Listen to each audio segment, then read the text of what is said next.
On se retrouve donc pour une bonne séquence d'innovation. 5 startups maintenant qui vont défiler devant vous. C'est parti.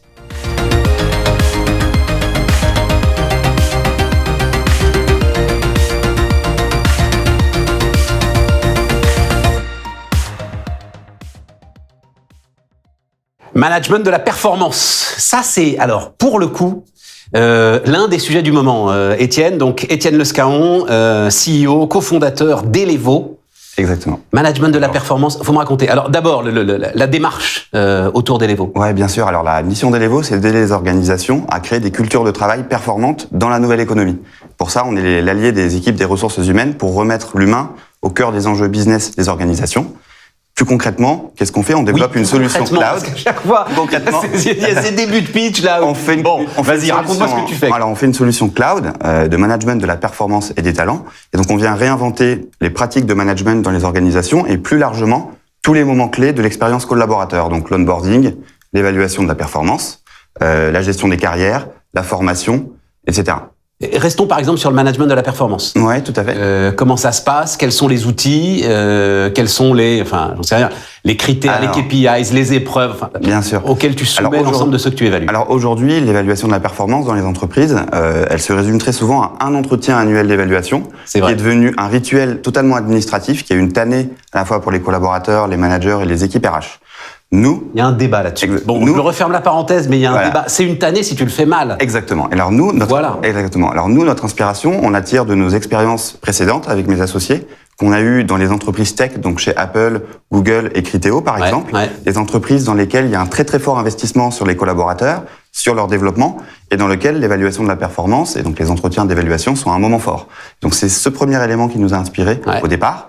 Et là aujourd'hui, ça fonctionne très bien. Donc on a dépassé les 150 clients, on a plus que doublé en un an. Oui, mais est-ce qu'on peut, je sais pas, incarner un petit peu ce que tu apportes justement dans l'évaluation de la performance? Donc, ce qu'on permet de faire avant tout, c'est de créer des vrais moments d'échange entre le collaborateur et le manager. Donc on va aider à la fois le collaborateur à s'y préparer, le manager également, et on va guider les personnes dans cet exercice. Donc ça, c'est déjà la première victoire qu'on a réussi à réussir avec Elevo. Donc avec ses 150 clients, on a des références comme JC2. Et donc ça veut dire, restons sur... ah bah oui, non mais là, et puis, moi, ce qui est surtout, je trouve très intéressant, c'est le truc hype, parce que t'as toute la nouvelle économie qui marche bien, là, Aircall, Captain, Blablacar, Litchi, enfin voilà, mais pas que. On se dit, waouh, il faut que... Mais pas que. Alors c'est justement... smooth, là. Alors on n'est pas une start-up pour les start-up, donc on a commencé par ça, mais c'est justement... On veut on rentre quand même dans plus de et donc en fait, nous, notre mission, c'est vraiment de faire en sorte que l'ensemble des organisations mettent en place des choses qui permettent vraiment d'engager, développer, fidéliser leurs collaborateurs avec des méthodes que nous, on a expérimentées, en l'occurrence, chez les Google, Apple, Criteo, etc. Restons sur l'évaluation de la performance, sur cet entretien annuel, etc. C'est-à-dire, donc, j'aide à préparer. Je pense un petit peu à Klaxoon, par exemple, l'outil que tout le monde commande, tout le monde connaît maintenant. Jusqu'à présent, la réunion, c'est une tannée. Et tout à coup, avec un outil, on se rend compte qu'on peut en faire quelque chose de vraiment productif. Exactement. L'idée est vraiment dans la préparation, de donner envie. Alors, ça, c'est le premier élément, en effet, c'est la préparation, l'expérience qu'on va donner à cet entretien-là. Le deuxième élément, c'est qu'un seul entretien d'évaluation par an, c'est beaucoup trop peu. Dans une entreprise qui évolue vite, on travaille en mode projet, en mode trimestriel, et donc, une fois par an, c'est trop peu. Le deuxième élément, c'est faire un entretien, être évalué uniquement par son manager, donc de manière descendante. Ça a de moins en moins de sens. Toujours pareil, dans une entreprise où on va travailler en mode projet, on va changer d'équipe et où on sort des modèles de management hiérarchique, on a besoin également de faire appel au feedback, ce qu'on appelle le feedback entre pairs. Donc c'est les différentes personnes qui se donnent du feedback entre eux. Donc Elevo va également permettre ça. Donc je suis évalué aussi par l'ensemble de l'équipe. Exactement. Et donc ce que ça permet de faire, c'est que ça permet de créer une évaluation qui est beaucoup plus juste, beaucoup plus conforme à la réalité, puisqu'en fait il y a un ensemble de personnes qui vont y participer. Et c'est anonymisé, ça, ou je sais? Alors ça dépend. On s'adapte vraiment aux cultures des entreprises dans lesquelles on va. On est capable de faire à la fois de l'anonyme, du non-anonyme. Vraiment, l'idée, c'est pas d'arriver tout d'un coup en disant faites du Google, pas du tout. C'est de vraiment aider les entreprises à passer de cet entretien qui est fondamentalement administratif et très très peu suivi aujourd'hui, à en faire une expérience qui soit utile pour le collaborateur, le manager, mais aussi les entreprises derrière qui vont prendre des décisions suite à ce processus. Et j'imagine qu'après, justement pour la gestion de carrière, pour créer des passerelles, pour avoir l'ensemble des compétences qui sont au cœur de l'entreprise, ça facilite beaucoup les choses. Exactement. Donc c'est vraiment le nœud de tout un ensemble de sujets. C'est la raison pour laquelle, là, aujourd'hui, on étend la plateforme sur des thématiques justement de carrière, de gestion de la formation, de développement des compétences. Et on a une aspiration, enfin un développement sur un ensemble de sujets. Ça s'appelle Elevo.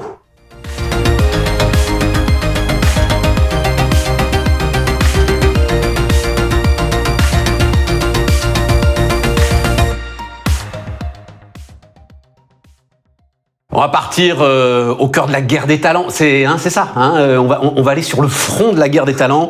Pierre-Alexandre Gou, Sales Corporate Manager de Job Teaser. Pierre-Alexandre, en quoi est-ce que Job Teaser, justement, est une arme décisive pour la guerre des talents? Possède dans la guerre des talents. Effectivement, en fait, Job Teaser, s'il faut retenir une chose, c'est qu'on est prestataire carrière des grandes écoles en France et en Europe. Donc on fournit une plateforme à ces écoles d'orientation et de recherche d'emploi aux étudiants, aux jeunes diplômés des écoles, sur laquelle il y a plein de contenus pour s'orienter, pour trouver du boulot. Et on permet côté entreprise en fait de diffuser du contenu en un clic dans toutes ces écoles-là. Il faut bien expliquer le truc. Ouais. Parce que, et même à un moment, quand j'ai compris en fait Job Teaser, je me suis dit, mais c'est dingue, pourquoi est-ce que les grandes écoles acceptent ça?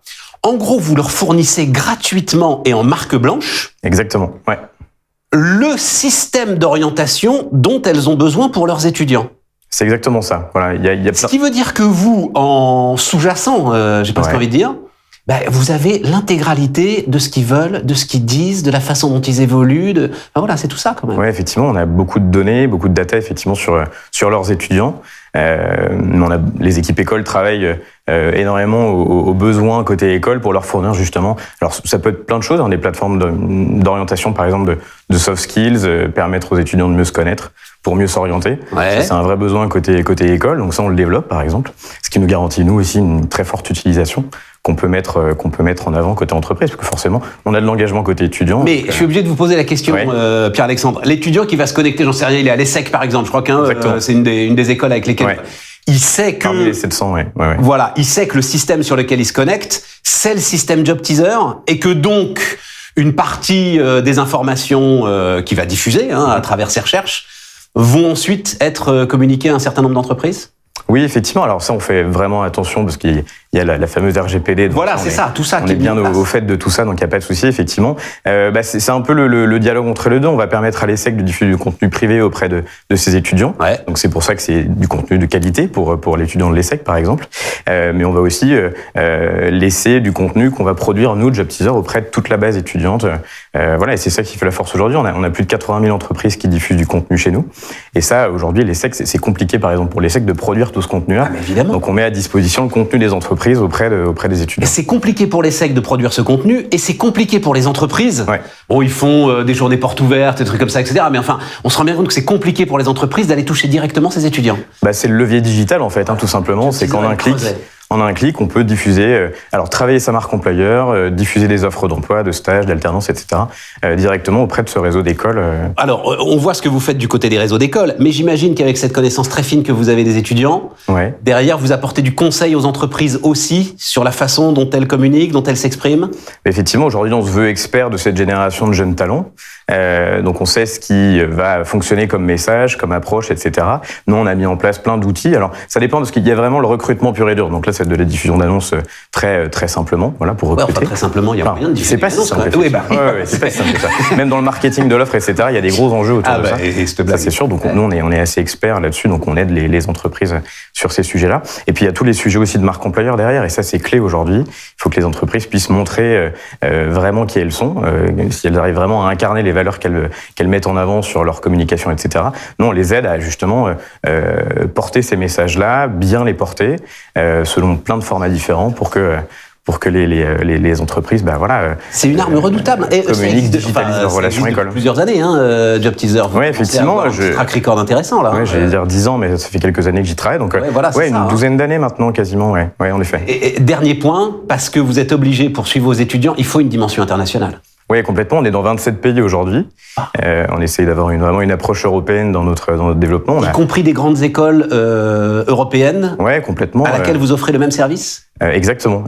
Les SAD en Espagne, la Frankfurt School of Management en Allemagne, par exemple. Voilà, on a plein d'écoles aujourd'hui. On a 700 écoles, donc on a un réseau européen qui est fort aujourd'hui. Et donc, de la même façon, une grande entreprise installée à Paris peut, grâce à vous, aller toucher les potentiels si jamais elle en a besoin, en Allemagne, en Espagne, partout. Complètement. On travaille beaucoup avec des HQ, comme on dit chez nous, donc des entreprises qui ont une portée européenne, internationale. Donc elles peuvent, grâce à l'outil aujourd'hui, travailler leur communication dans tel pays, diffuser des offres dans tel pays. Voilà, parce qu'il y a des particularités locales qui sont fortes. On ne va pas s'adresser forcément de la même manière à un étudiant allemand qu'un étudiant français, par exemple. Job teaser, donc, l'arme dans la guerre des talents.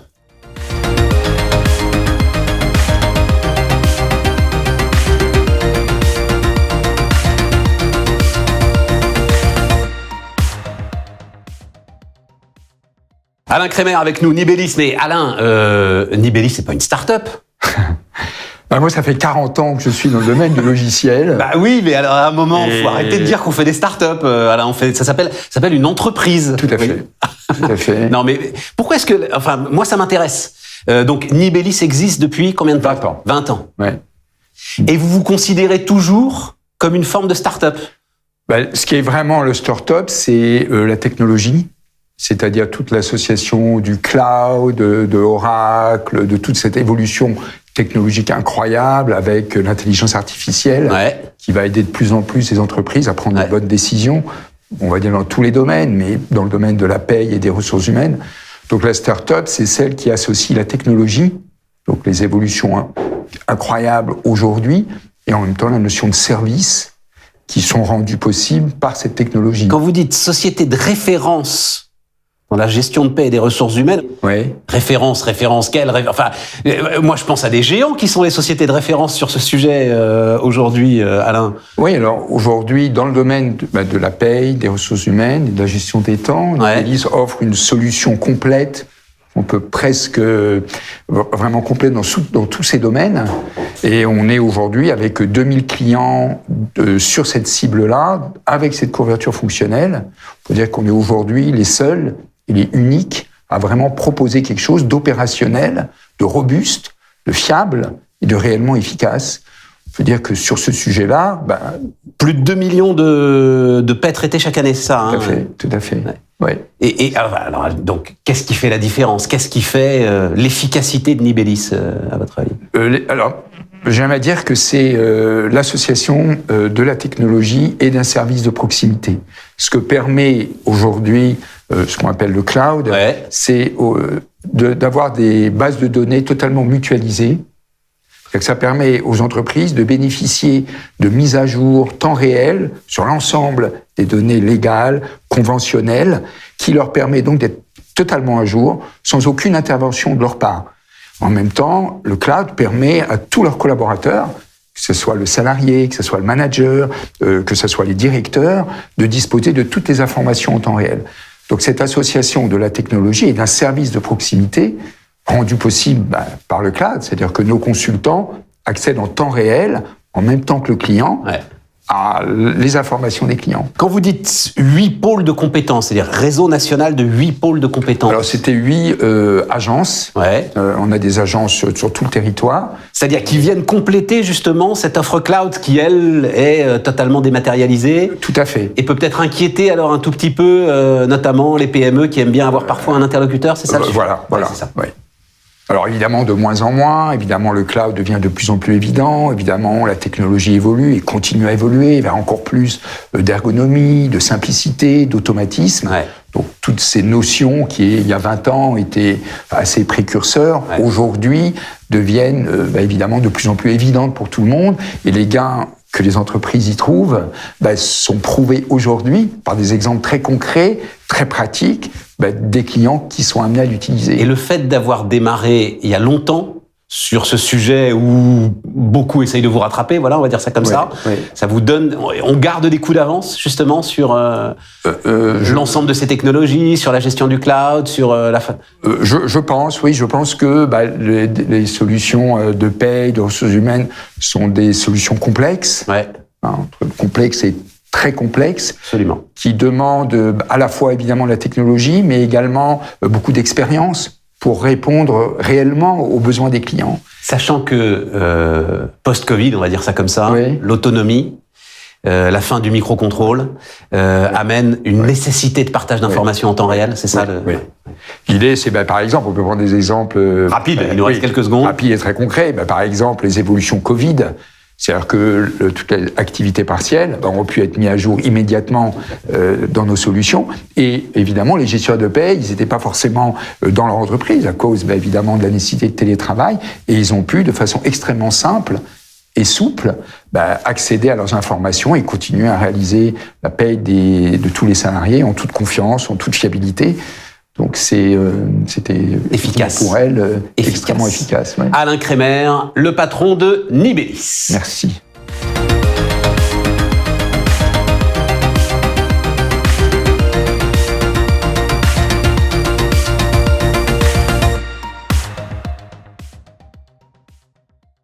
Le développement personnel.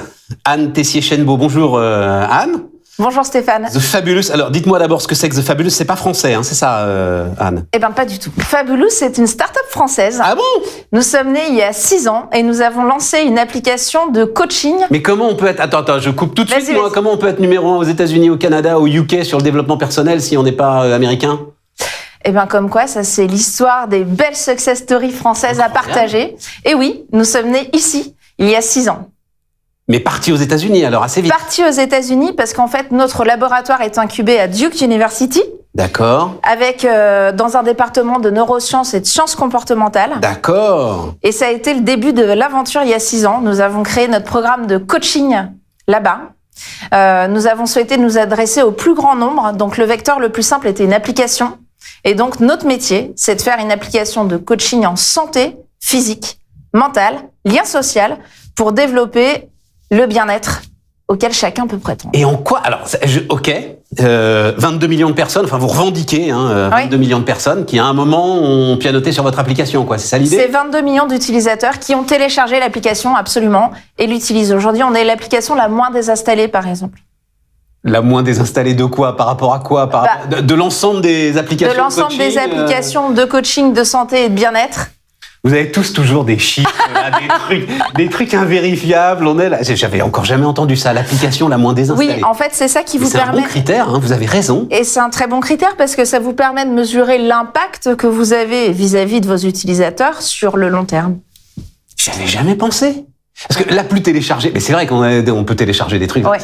La moindre enfin je veux dire c'est sec comme statistique. Oui, ce sont des statistiques que vous avez sur l'App Store aussi. Alors après Anne, en quoi est-ce que ça intéresse l'entreprise? Ok, super, développement personnel, génial, neurosciences, etc. Mais c'est pas le boulot de la boîte, ça c'est pas le boulot de l'entreprise. Eh ben si, c'est le boulot de la boîte aujourd'hui. Je pense que nous avons lancé Fabulous for Work, donc l'application au monde de l'entreprise ce début d'année, pour répondre à un degré d'urgence aujourd'hui exprimé par les salariés et par les entreprises, de pouvoir développer chacun et le bien-être de chacun. Ça passe par quoi pour l'entreprise? C'est accompagner les collaborateurs en ce sens. Je pense que les mois que nous avons vécus ont quand même déstructuré la manière dont nous avons l'habitude de vivre, de travailler et d'être en entreprise. Ça, c'est clair. L'objectif aujourd'hui de Fabulous for Work, c'est de répondre à ce degré d'urgence pour l'entreprise, tant au niveau du collaborateur dans son chemin de développement personnel pour l'aider à retrouver une structure à travers la mise en place de routines. Donc ça, c'est l'accompagnement individuel. Après, il y a le collectif. Stéphane, il s'agit de repenser le lien social. On va y aller, mais quand tu parles de routine, c'est routine quoi? Sportive ou routine mentale? Enfin. Eh ben, les deux. Les deux. Les deux, parce qu'en fait, l'approche que nous avons de la santé est holistique. À savoir qu'un être, c'est un tout. C'est à la fois le physique, mais aussi le mental, et c'est aussi le lien social. D'accord? Mens sana corpore sano. Merci. Voilà. Encore faut-il rappeler les bases, je te remercie. Exactement. Et l'idée, c'est vraiment de pouvoir travailler sur cet ensemble. Les routines, elles concernent l'ensemble. Crée ta propre routine, la tienne ne sera pas forcément la mienne. Je ne vais pas t'imposer, entre guillemets, à travers l'application, d'aller faire du sport le matin si c'est pas du tout ton truc et que tu préfères méditer. Trouve ce qui te plaît, mais en tout cas, l'idée, c'est d'apporter de la structure. Pourquoi ? Parce que les habitudes naissent et s'ancrent dans ces routines quotidiennes. Et c'est ça qui permet ensuite de mieux se développer. Exactement. Mais tu comprends bien, enfin moi je trouve ça super intéressant, hein, mais c'est un tout petit peu chaud pour l'entreprise que de rentrer dans ce domaine-là, quand même. Enfin, c'est un domaine privé, vraiment purement privé. Alors, c'est un domaine privé, tu as raison de le souligner, mais c'est aussi un domaine de l'entreprise à 2 égards. Premièrement, aujourd'hui, les études le démontrent. Je pense à une étude de Malakoff-Médéric ou d'Opinionway en mars 2021, qui témoigne aujourd'hui du fait que les salariés français, et c'est vrai partout dans le monde, souffrent psychologiquement, physiquement, sont quand même clairement sur les rotules. Ouais. L'idée, c'est de pouvoir ancrer la performance individuelle et collective à travers le bien-être sur le long terme. Mais c'est une libre proposition, on est bien d'accord. C'est une libre proposition. Voilà. Évidemment, ne tient qu'à toi de pouvoir adhérer, participer, suivre ton chemin, et c'est la raison pour laquelle on se considère comme être un coach personnel du collaborateur, si tu veux, je comprends. Avec tes propres objectifs. Ça peut être mieux manger, mieux dormir, mieux gérer tes émotions. Et à la fois pour l'employeur, si tu veux, il y a un vrai sujet aux côtés des DRH aujourd'hui et des dirigeants d'entreprise, c'est de travailler sur cette marque employeur, attirer et retenir des talents, créer une saine performance collective qui passe aussi à travers le bien-être des collaborateurs. Ben voilà, vous avez fait connaissance avec l'application la moins désinstallée de Fabulous.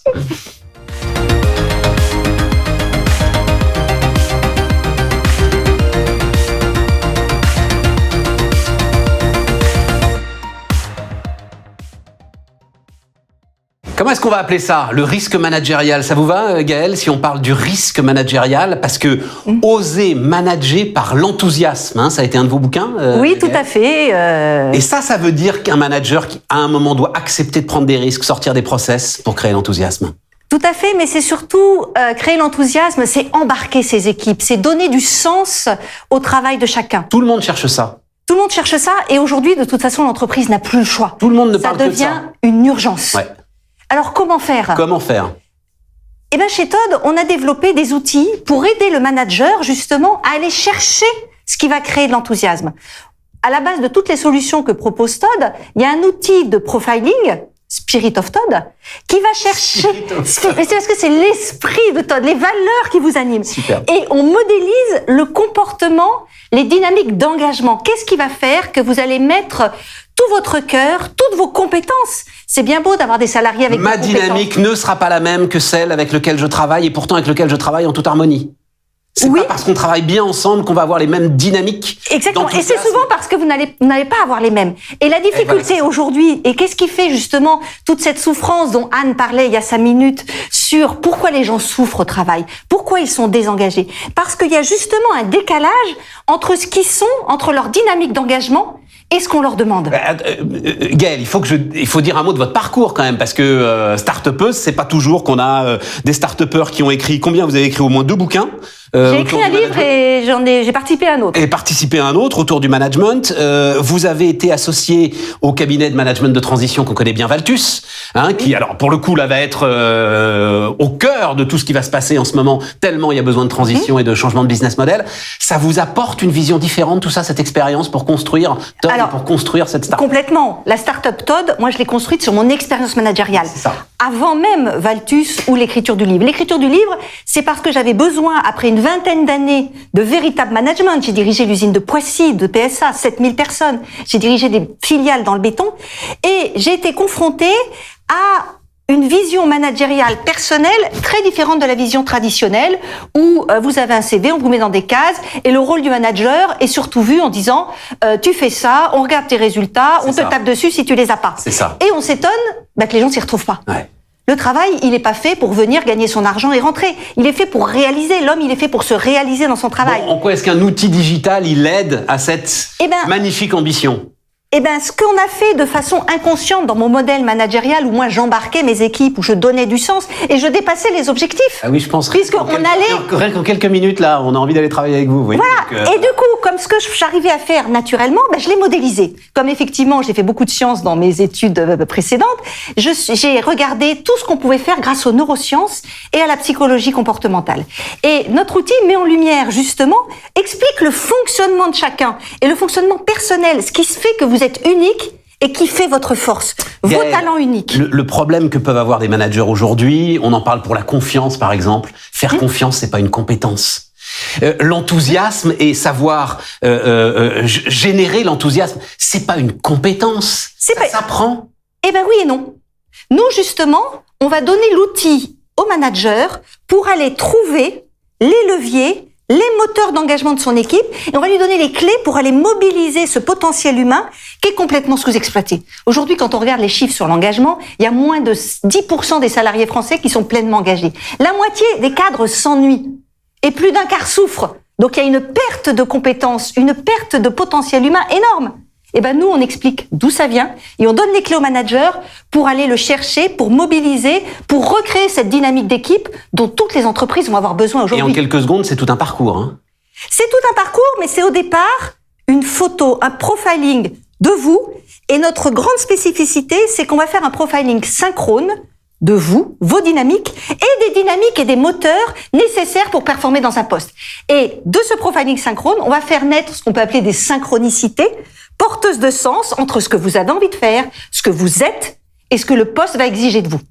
Et quand il y a cette synchronicité, c'est sens personnel et bien-être. Parce qu'effectivement, c'est par le bien-être qu'on arrivera à une performance durable. Et puis, à la fin, si on n'y arrive pas, on vous appelle parce qu'à mon avis, vous êtes en capacité de générer l'enthousiasme absolument partout. Exactement. Voilà. Gaëlle Monteiller, ça s'appelle Todd. Merci beaucoup.